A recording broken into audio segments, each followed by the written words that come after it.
What are we looking at? He's like, I'm laughing at you, buddy.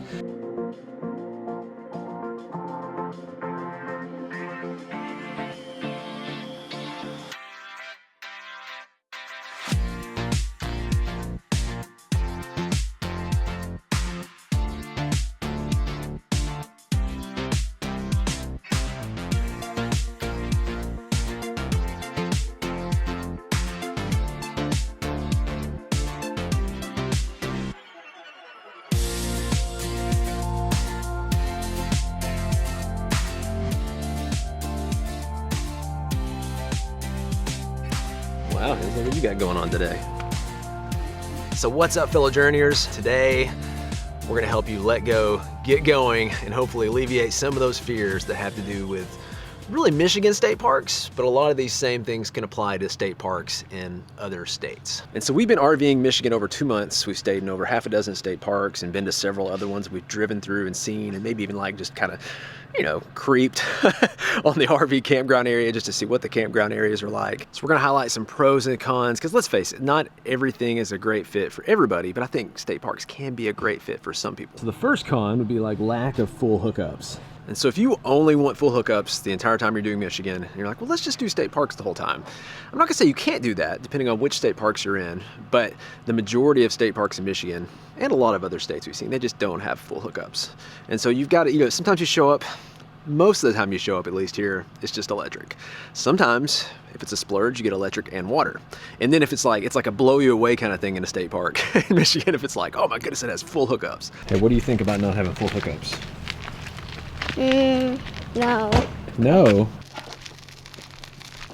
I like your legs crossed, buddy. Very professional.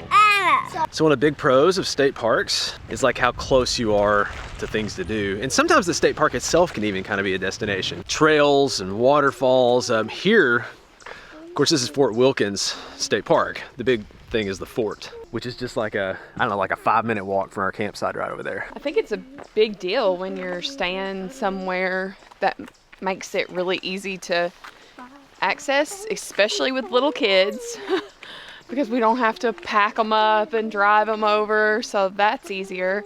And then I think it just helps you make the most of your time in an area because it's just so close and such an easy walk. And you can explore it multiple times if you'd like and at your own pace. So it's just kind of neat that it's so close.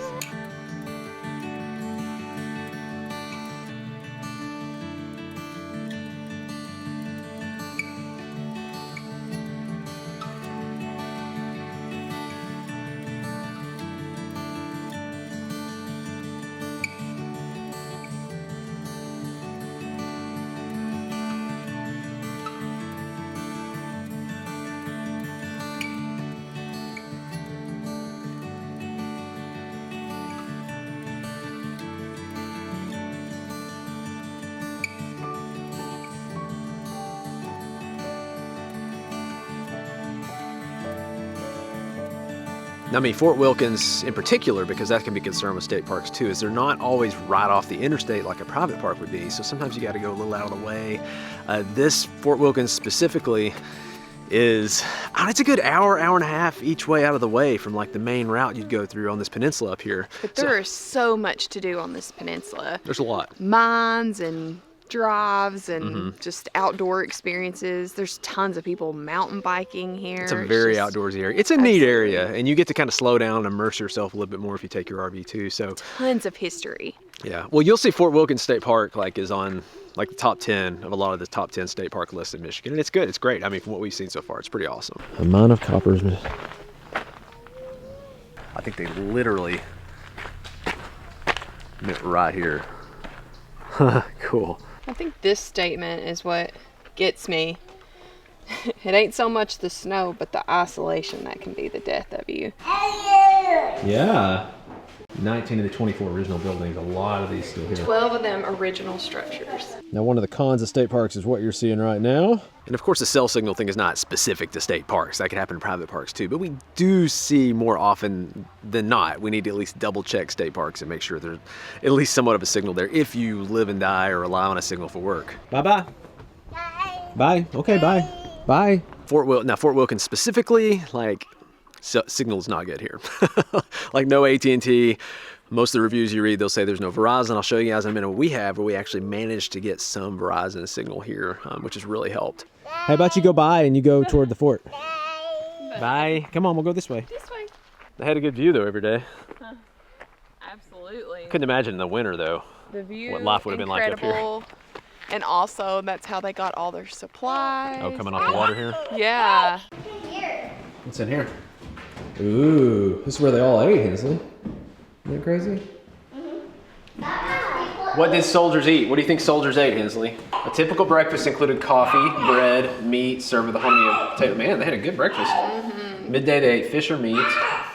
Yeah, hash, pork, beans. Pancakes with molasses. Rice with syrup.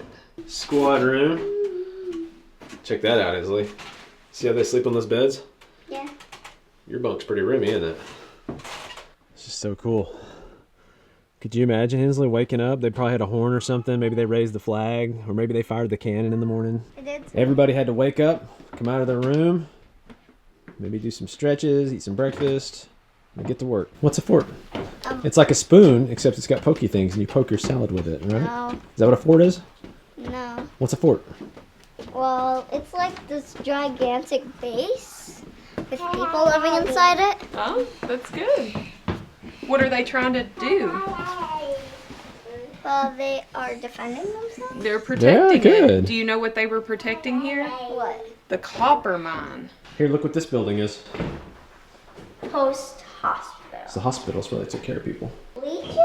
Yeah, they used leeches Leeches? to help with medicine, bleeding, cupping.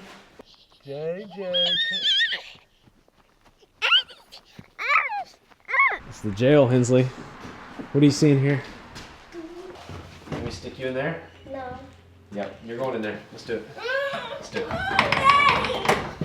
Oh wow, that does not look fun, Hensley. Like, it's so dark in there, you can't even see your hand in front of you. No, I know. Isn't it? Could you imagine? Like, it's all like your... Yeah, like spending 45 days and... No. So they had an issue with drinking because morale was low. There wasn't a lot to do. A lot of people weren't showing up to work. They were showing up drunk, and so they put in a prison, and yeah, you could spend like 45 days in prison if you got caught drunk. This is super cool. What they considered the jailbird. Is that the actual door? And you can see where he carved his name in the door. See it right there. Historians discovered this inscription when they removed a board that was covering a hole.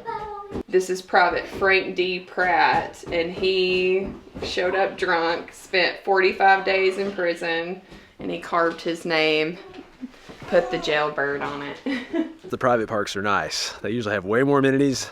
There's just less to worry about as far as like juggling, not having full hookups and that kind of thing. But even if they have the jumpy pillow, the hot tub, the swimming pool, the mini putt, you know, all those things, like, to us, nothing really compares to like being in nature, being at the fort, being around these places. I love touring history.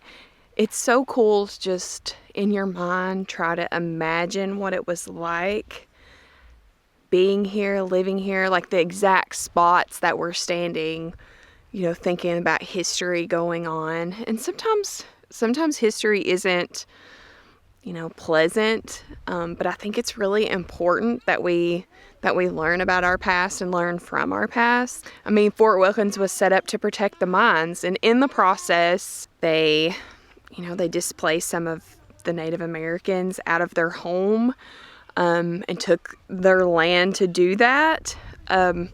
So obviously it's a sad part of history that took place, but I think it's really important that we learn our history. Conditions were tough here. They were making $7 a month, and this was back in 1844, and it's hard labor. They weren't really fighting wars here. It was more of set up to protect the mines. You know, they were only getting supplies 6 months out of the year from this lake transportation behind me. So times were tough here. Now there's a huge variety as far as the amenities that are at these state parks. Most of them will have, you know, some sort of playground. This one actually also has a sand volleyball court. Not super typical, but they also have laundry. You know, but as far as state parks, we're not really there for those primarily. We're there for the hikes. We're there for something like Fort Wilkins. We're there for the waterfalls, the beaches, all that kind of stuff. Kind of call these hacks, I guess, things that could help, especially in state park type situations. The first is directly related to the state park. It's you know, you get a non-resident recreation passport for the year. And that lets you, and most states have these, but in Michigan, that lets you not have to pay like that daily fee that you would have to pay even if you're doing like a day trip to some of these places. You have to pay like a daily park pass to do that. Well, once you pay the one-time fee for this, which is back at the RV, I can actually look this up. Okay, so it's like $34 for the year for a non-resident, even cheaper for a resident, I'm sure. But pretty much if you do the math, I think for us, it was like if we're gonna stay somewhere 3-4 nights, or in state parks 3-4 nights total or more, like just go ahead and get the yearly pass. Another thing that's really helped us in these situations, because that's one of the cons of the state parks, they're a little more remote. I mean, without this, I would have no internet right now. But I bought this, I think it's carbon fiber, but it's like a painter pole. It's 20 feet. I'll link to it for you guys. And then it goes to a directional Yagi antenna at the top. And that comes down through here, connects to our Wii Boost, goes down from the Wii Boost, and then boosts the signal inside of here to our hotspot, which is then connected to our router, which manages everything. And that's a lot, I realize it. But the main thing here is it does make a difference if you have an antenna of some sort that you can directionally point or boost your signal in some way, because without that, you might be without internet or cell signal or anything like that. So are Michigan state parks big rig friendly? I mean, if you're 30 feet, like with our Airstream, probably 75% plus, you're good to go on the sites. You can probably do walk up, first come, first serve easier. Some of these state parks have that. We're afraid to do too many of the walk up, first come, first serves because we're already so limited on the sites we can have. It's just, I don't know that it's worth it for us to risk that at our size and then not be able to get into it. And it's probably flip-flopped. If you're 40 feet plus, you're probably looking at like 25% of the sites are gonna fit your rig. It depends on the campground. Holland, it was tight. It was a 40-foot site, but man, it was tight getting into there with that rig. Traverse City, that was another one. Again, 40-foot site, super tight getting into that. We'd heard that this could be tight in this one. The loop we got is actually more open than the other loop. And so it wasn't too bad to get into our site over here, but this campground can also be tight based on navigating and getting into the site, not the site itself.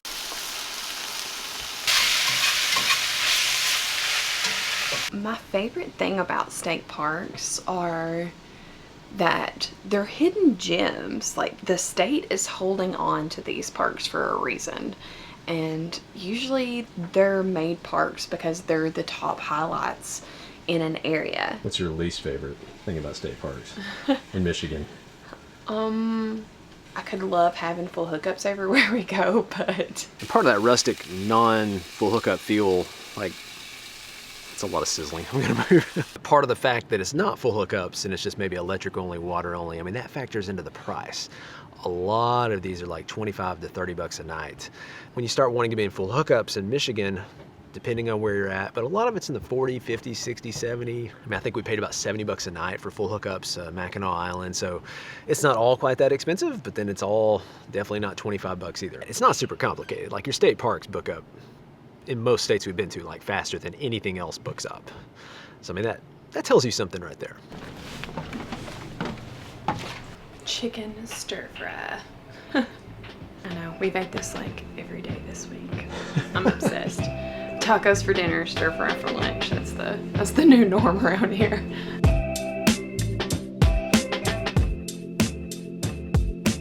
And so we're heading from here to the town of Houghton. We're gonna divide and conquer. I'm gonna take the kids and distract them outside.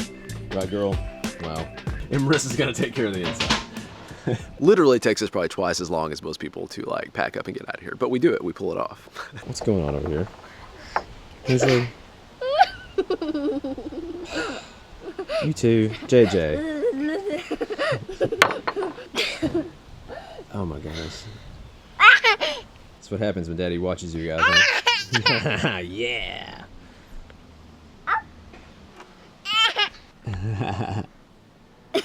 You two are crazy.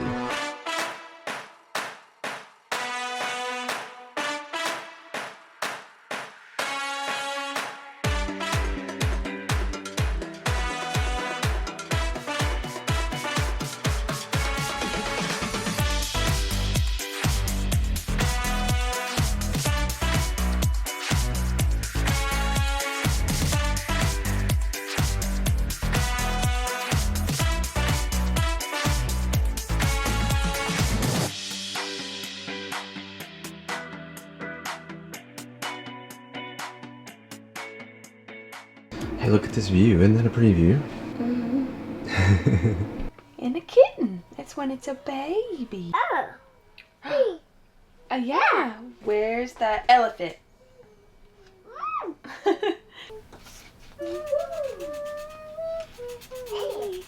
Sweater weather in Michigan here. So we have traveled south about an hour off of the Copper Harbor and the peninsula and Fort Wilkins, the whole deal, down to this is Lake Linden Campground. Wow, look at this girl. What time's the fitness video start? I don't know.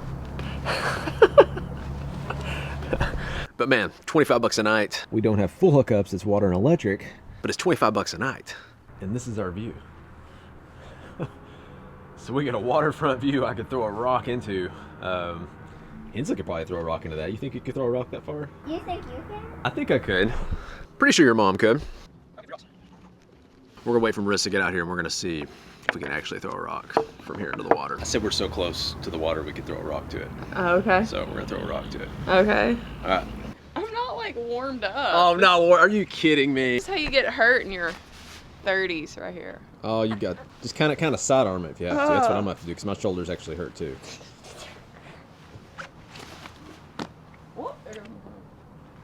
Oh no! Dropped my phone. It looks like I lied. I guess we're not.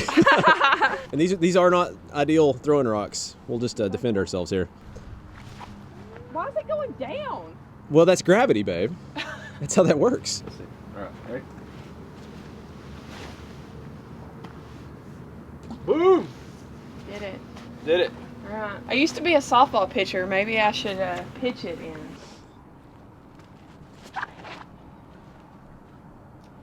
I didn't make it, babe. It did! Did it make it or not? It sounded like grass, but maybe hit that marsh. What, we're gonna count that? We'll say it hit. I think it hit that stuff right there. That's why I didn't make a water sound. But we'll say that's part of the. You did it, babe. Good job. He's watching our every move. He's a guard dog.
One of the cool things about the Keweenaw Peninsula is the mining history here. You can check out and tour some of these cool old mines from the 1800s. This is the Quincy mine. This one started in 1846 and ran until 1945, so almost 100 years of copper mining. I would love to tour this mine, but I've got a confession. Are you ready for confession time? Traveling with kids means we don't get to do everything a lot of times. So as much as we would love to tour this mine, it's 2 hours. It's a couple miles in the dark. It's like 45 degrees. And they recommend not little kids taking the tour. So with JJ, you know, probably not gonna take the tour, but we will absolutely add this on our bucket list for the future. And I think that's the thing with traveling with kids. Is it worth it? Absolutely. Like, we love traveling as a family together, but it's not always as easy as it seems sometimes. So we just kind of roll with the punches. Oh, this is cool. 9,260 feet is how far this goes down. Used to go down. I guess this looks like seats. Look, Inslee, look what they do. They just hop on this, and it takes them down. Like 9,000 feet, I think is what he said. Right now I'm sitting in a man car such as those used at the Quincy mine after the 1890s. And then they'd ring the proper signals to tell the hoist engineer that he had men aboard so he could then lower 30 men at a time at the beginning of the shift to their workstations underground. Is this the cog here? Yeah. Usually this cog railway runs down into the mine when you take the tour. But because of the restrictions right now, you personally drive your own car down into the mine. But yeah, that would be a cool way to get down and explore the mine for sure. Wow. It's harder than it looks, isn't it? You can also check out these ruins from the 1880s.